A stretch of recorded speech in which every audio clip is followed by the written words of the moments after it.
내가 이르노니 너희는 성령을 따라 행하라. 그리하면 육체의 욕심을 이루지 아니하리라.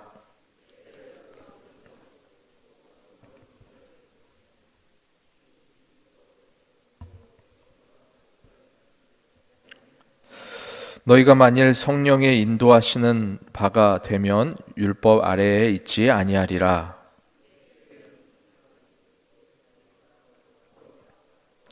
우상 숭배와 주술과 원수 맺는 것과 분쟁과 시기와 분냄과 당짓는 것과 분열함과 이단과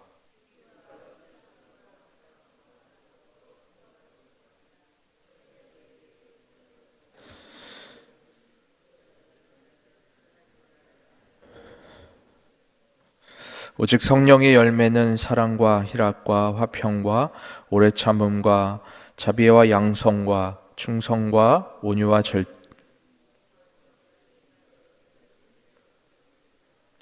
그리스도 예수의 사람들은 육체와 함께 그 정욕과 탐심을 십자가에 못 박았느니라.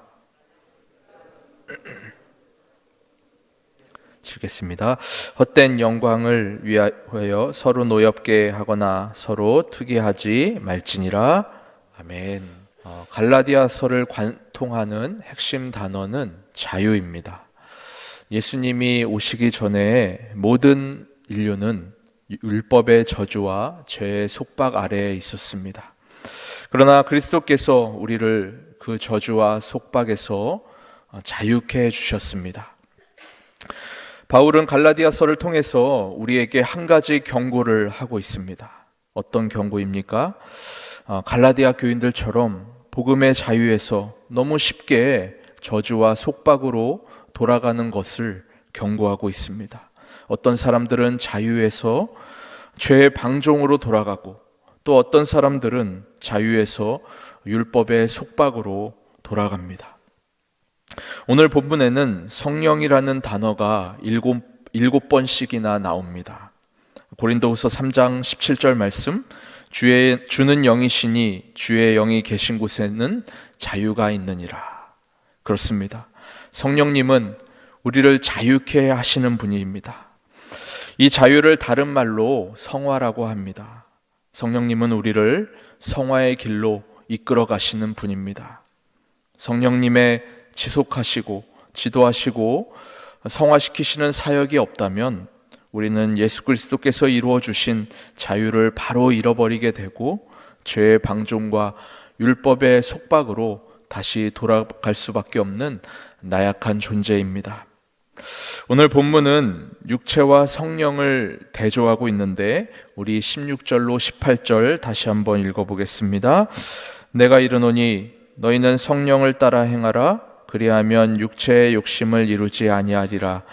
육체의 소욕은 성령을 거스르고 성령은 육체를 거스르나니 이 둘이 서로 대적함으로 너희가 원하는 것을 하지 못하게 하려 함이라. 너희가 만일 성령의 인도하시는 바가 되면 율법 아래에 있지 아니하리라. 그렇습니다. 육체로 살 것인가 성령으로 살 것인가 모든 그리스도인의 갈등인 것이죠. 본문이 말하는 육체는 우리의 타락한 상태, 죄의 본성을 가리키고 있습니다. 그리고 성령은 우리의 새로운 본성, 새로운 피조물로서의 삶을 살아가는 것을 말하고 있습니다. 모든 인류에게, 모든 사람에게 도덕적인 갈등이 있습니다. 그러나 그리스도인들에게는 한 차원 높은 특별한 갈등이 있는 것입니다. 육체와 성령. 결코 화해할 수 없는 이 적대적 관계 속에서 우리는 날마다 줄다리기를 하며 삶을 살아가고 있습니다. 그래서 오늘 말씀엔 성령에 따라 행하라 라고 단호히 명령하고 계십니다. 여기서 행하라 라는 단어는 원어적 의미로 길을 걸어가다 라는 그런 의미를 가지고 있습니다. 무슨 말입니까? 성령님과 함께 인생을 살아가라 라는, 길을 걸어가라 라는 의미인 것이죠. 아무리 우리가 그리스도인이라도 성령과 함께 동행하는 삶의 모습이 없다면 반드시 우리의 삶 속에서는 육체의 소욕과 육체의 욕심이 일어날 수밖에 없음을 오늘 말씀을 통해 경고하고 계신 것입니다. 그럼 성령과 동행하지 않는 삶의 결과가 무엇입니까? 19절로 21절까지의 결과가 일어난다라는 것이죠. 우리 19절로 21절까지의 말씀 같이 읽어보겠습니다. 육체의 일은 분명하니 곧 음행과 더러운 것과 호색과 우상숭배와 주술과 원수 맺는 것과 분쟁과 시기와 분냉과 당짓는 것과 분열함과 이단과 투기와 술취함과 방탕함과 또 그와 같은 것들이라. 전에 너희에게 경계한 것 같이 경계하노니 이런 일을 하는 자들은 하나님의 나라를 유업으로 받지 못할 것이요. 본문은 육체의 욕심, 육체의 소욕, 그리고 육체의 일이라고 표현하고 있습니다. 그리고 그것은 분명하다고 말하고 있는 것이죠.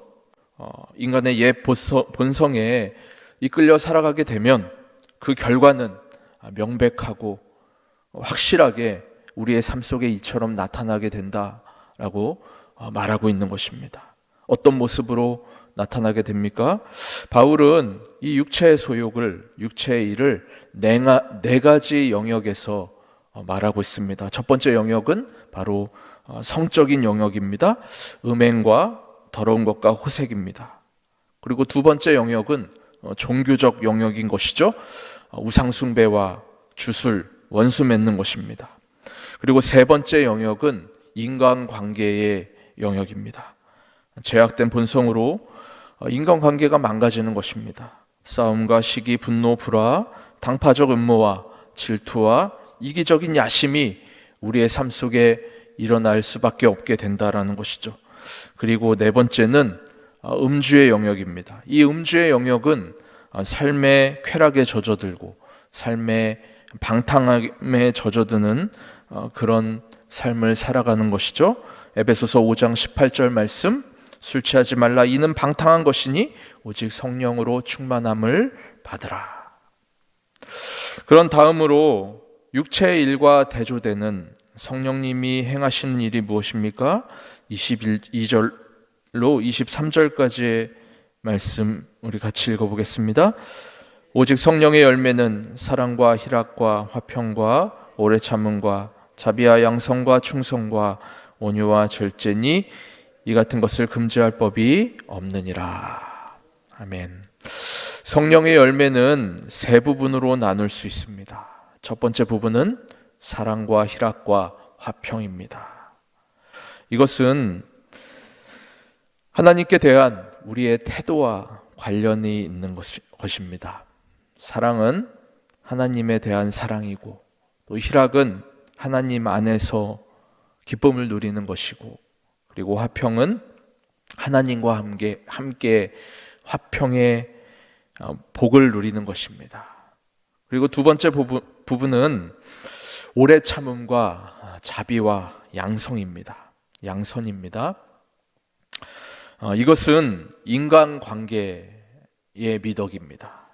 사람을 향하는 것이죠. 오래 참음은 자신을 괴롭히고 핍박하는 사람들을 향한 인내입니다. 그리고 자비와 양선은 타인을 향한 아름다운 사랑의 배품인 것이죠. 그리고 마지막 세 번째는 충성과 온유와 절제입니다. 이것은 나 자신을 향한 것이죠.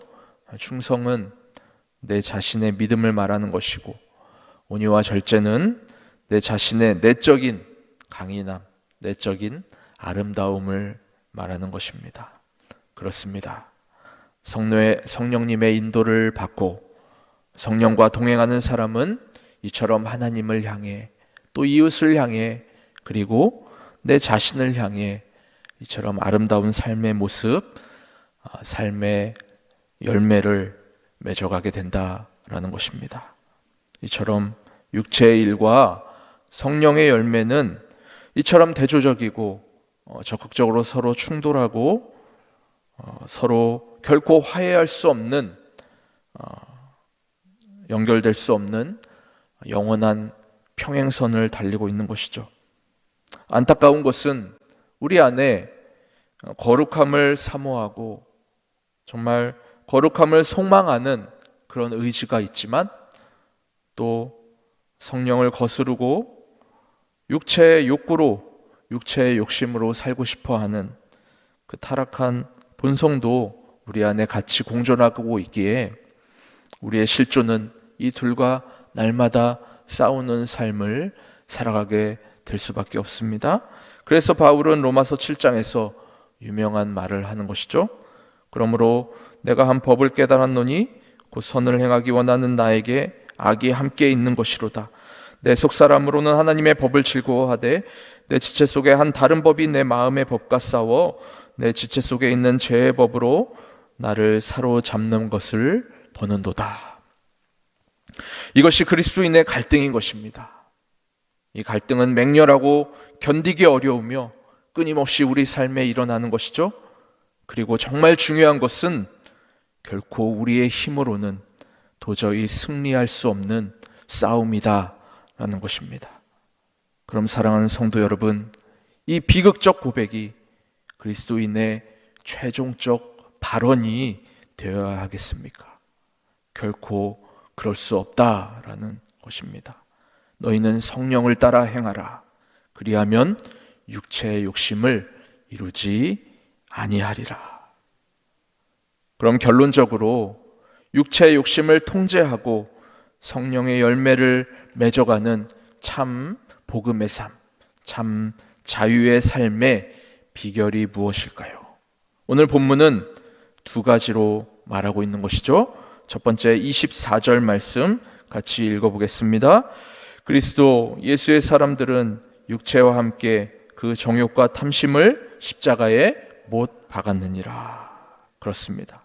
자유의 삶 첫 번째 비결은 우리의 육체는 이미 십자가에 못 박혔음을 날마다 묵상하는 삶을 살아갈 때 우리는 육체의 소욕을 이기고 성령의 열매를 맺으며 살아갈 수 있다라는 것입니다.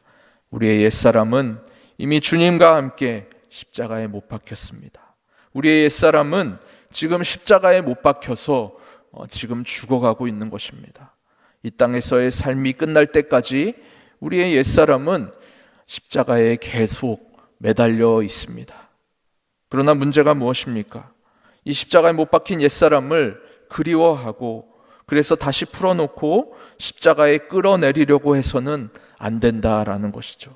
십자가형은 결코 점잖고 품위 있고 감성적인 것이 아닙니다. 냉혹하고 처절하고 단호하고 강렬한 고통의 형벌인 것입니다. 그래서 우리의 옛사람을, 옛 성품을 거부하는 이 모습도 냉혹해야 하고 단호해야 하고 때로는 고통스러움을 수반할 수밖에 없게 된다라는 것이죠.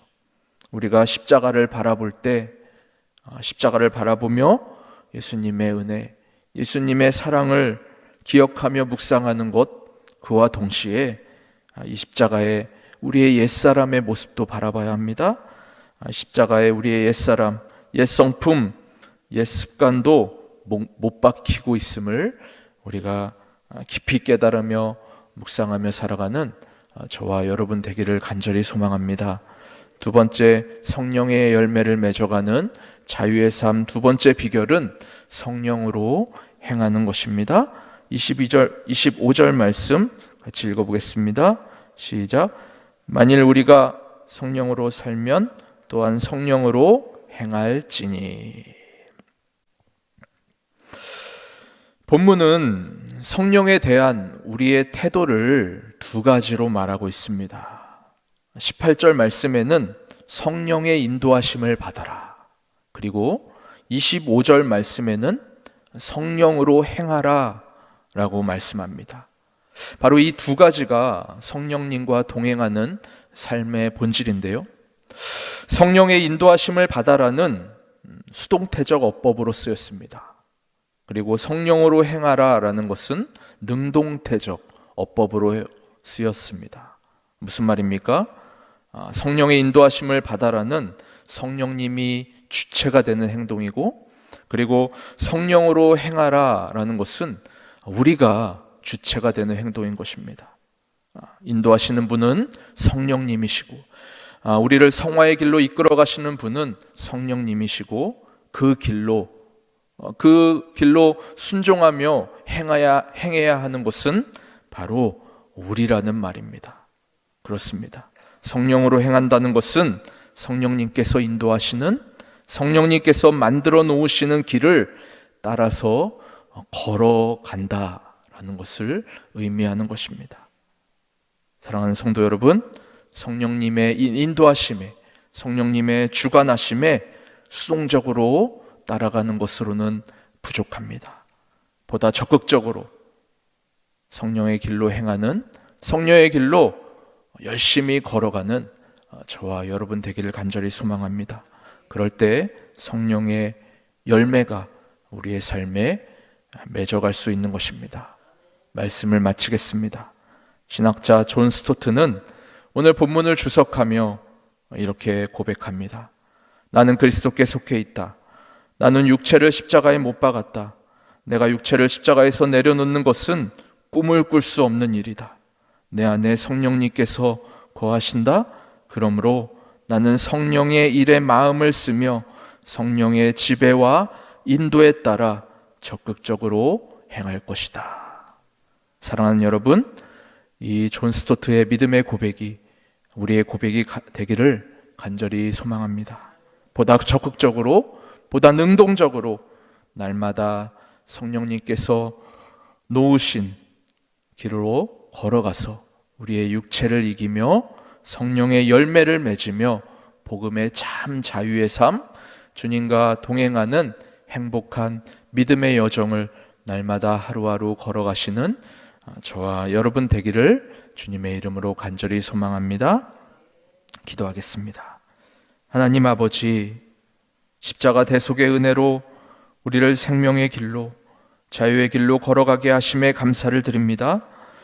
우리가 때로는 연약하여 육체의 욕심과 소욕에 따라 세상 사람들처럼 세상을 쫓아 살아갈 때가 있음을 주님 이 시간 고백합니다.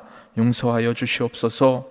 오늘 주신 말씀처럼 성령님의 인도하심에 따라 성령님과 동행하는 삶을 살아서 세상을 이기고 사단의 유혹을 이기고 내 자아를 이겨 성령의 열매를 맺어가는 삶 살아가는 은혜가 있게 하여 주시옵소서.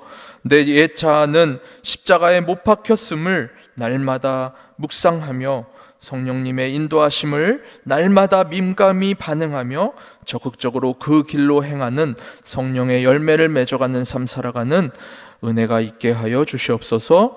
감사드리며 예수님의 이름으로 간절히 기도하옵나이다. 아멘.